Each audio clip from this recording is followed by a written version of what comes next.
It was supposed to be a quiet Tuesday evening as I finished mowing my front lawn after work. The neighborhood looked peaceful, and families were enjoying the cool summer weather outside. I had no idea my home had already become the center of an HOA meeting across the street. By sunset, my life was about to become every homeowner's worst nightmare. Across the street, Linda Brooks gathered several HOA board members on the sidewalk with clipboards in their hands. She pointed toward my house while speaking with complete confidence. A few curious neighbors quietly watched from their driveways without knowing the full story. Something told me I was the topic of their conversation. Linda walked straight onto my driveway without introducing herself or asking permission.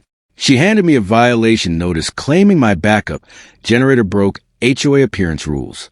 I calmly explained that the generator had been professionally installed years earlier with city approval. She barely glanced at the paperwork before dismissing everything I said. I politely showed her the city permit and installation documents stored inside a weatherproof folder. She looked at the papers for only a second before handing them back. According to her, HOA rules mattered more than county approvals. That was the moment I realized this wasn't about compliance. It was about control. Before leaving, Linda warned that my electricity would be disconnected if I refused to remove the generator. Several neighbors exchanged confused looks because they had never heard of such a rule. I thanked her for the notice and calmly wished everyone a good evening. My calm response seemed to frustrate her even more.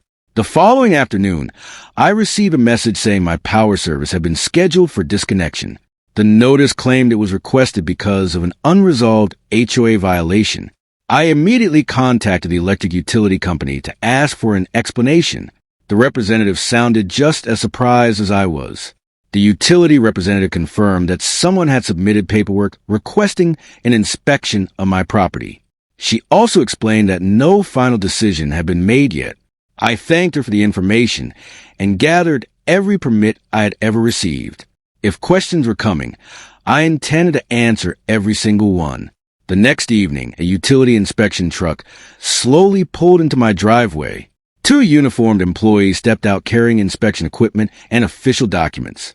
Before I could greet them, Linda appeared from across the street with a satisfied smile.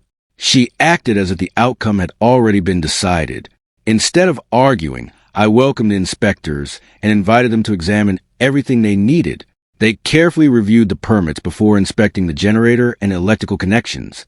Linda stood nearby with folded arms, waiting for someone to prove her right. The inspection took much longer than she expected.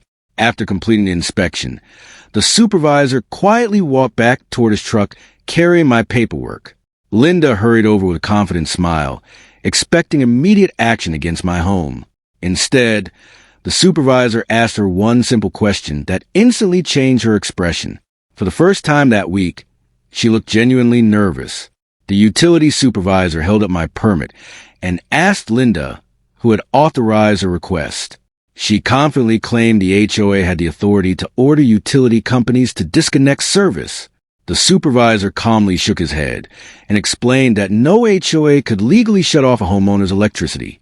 The crowd that had gathered suddenly became very quiet.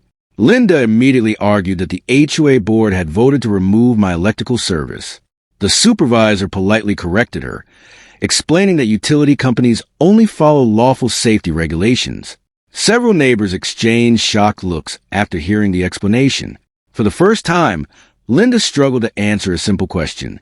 One of the inspectors completed his report and confirmed that my entire electrical system met every required safety standard.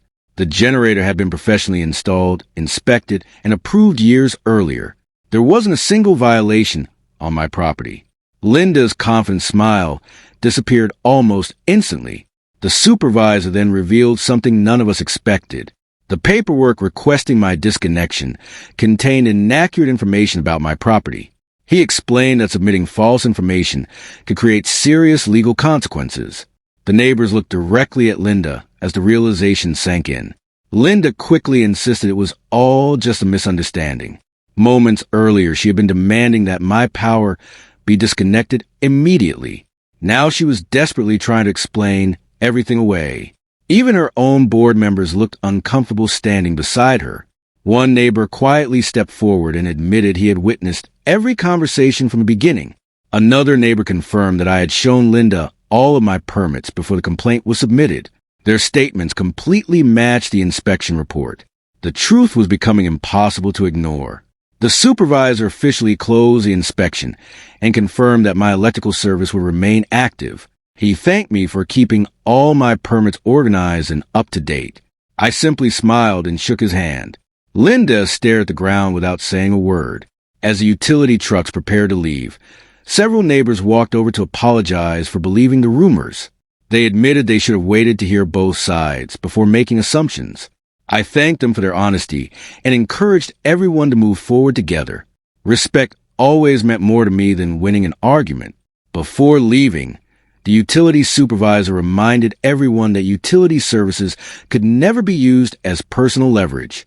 Safety decisions belong to licensed professionals, not neighborhood disputes. The lesson was heard by every homeowner standing there. The entire street had witnessed the truth unfold. As darkness settled over the neighborhood, the lights inside my home glowed just as brightly as ever. I walked inside knowing that staying calm, keeping good records, and respecting the law had protected my family. Outside, the street returned to its usual peaceful silence. Sometimes the strongest response isn't raising your voice.